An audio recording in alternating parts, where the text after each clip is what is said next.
Oh, hi guys, welcome back to the Welsh Beast YouTube channel. One more win, one more win, one more win is all we need.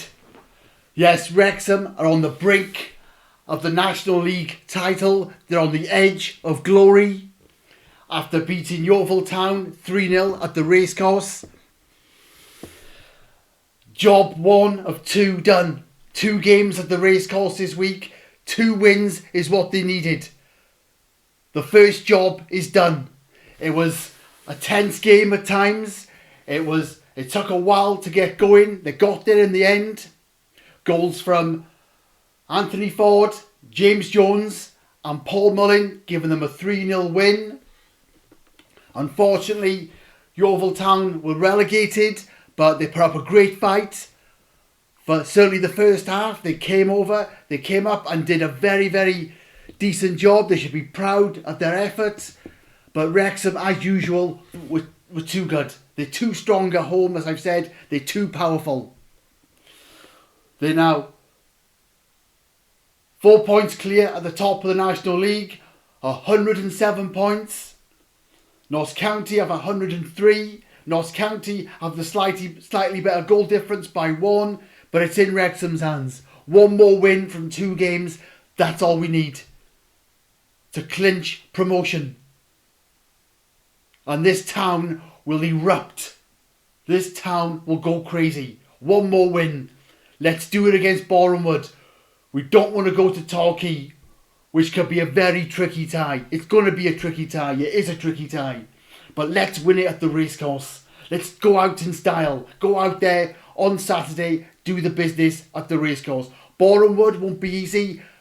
They're a decent team. They're in the playoffs. They want promotion. They want a good match, an easy game, if you like, an advantage in the playoffs, if there's such a thing. I'm not sure there is, but there's a perceived advantage. The higher you finish, you get a better draw, a kind draw. But at the Racecourse, Wrexham are too powerful. I don't want to disrespect teams. I knew eventually they'd see off Yeovil and they'll be too good for Bournemouth. They know what they've got to do. They know the prize. There's history at stake here. The glory is at stake. This team is not going to let us down. They're too professional. They're too talented. They're too ambitious. And they're together. We're all moving forward as one. This is one movement. Everyone is going together. It's a movement that can't be stopped. It's just getting going. And like I said, no disrespect to Bournemouth, a very decent team. Wrexham are too strong at the Racecourse. If it was away, I'd be slightly concerned. At the Racecourse, Wrexham are the machine. They're too good. And they turned it on, they turned it on again on Tuesday against Yeovil. After a slow start, a bit edgy, it was a tense atmosphere. An exciting atmosphere, but a mixture of emotions, suspense, excitement, nerves, tension, a blend of emotions.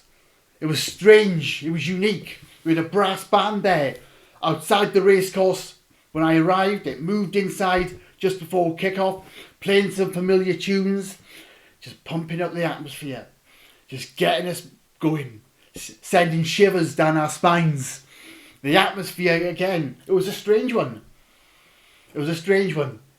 And the first half was very tense and very unusual. I thought it wasn't going to be our night, honestly. But as usual, they turned it on. Nice to see Jamie Record at the Racecourse again. A cracking player for Wrexham. Always give everything. A great attitude. I've always been a fan. I enjoyed watching him play. He looked good. He still has it.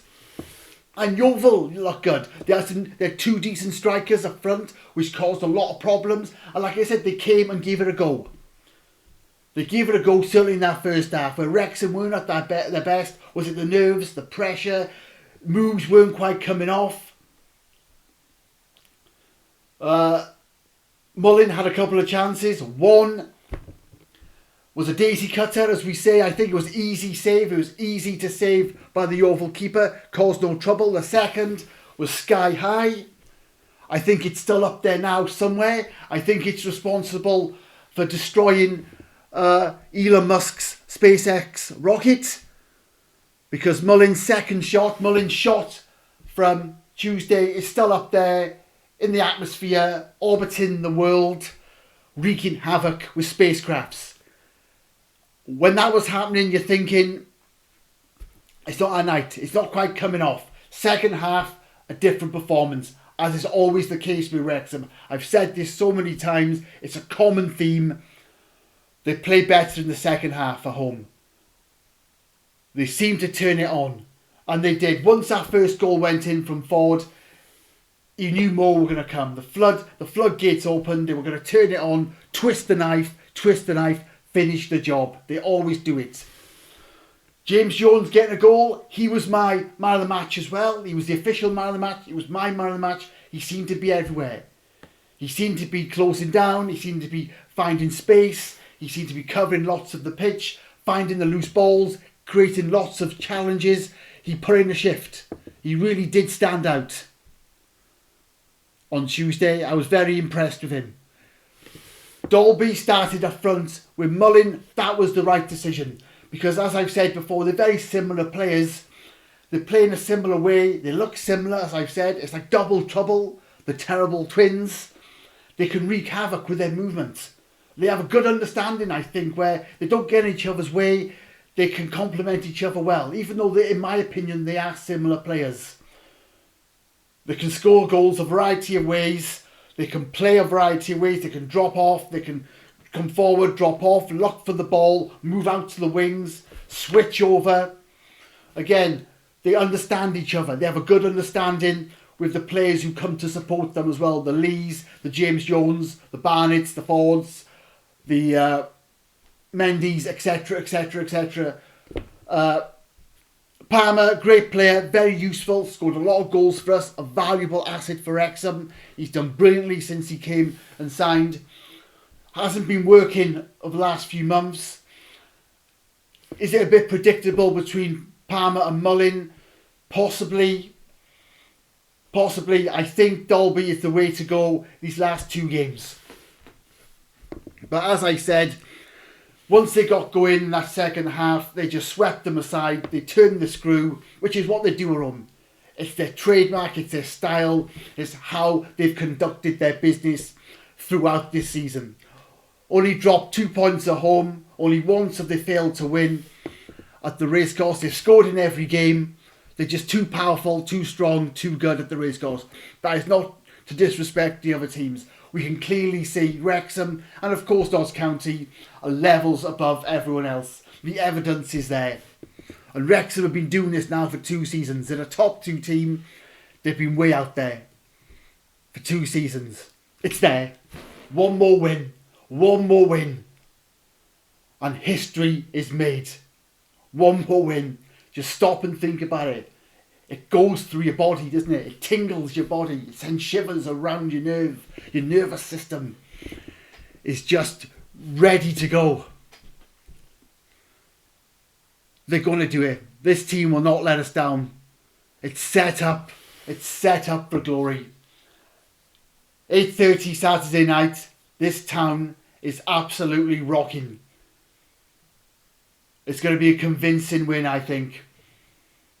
They're going to turn it on as they do. This town is rocking.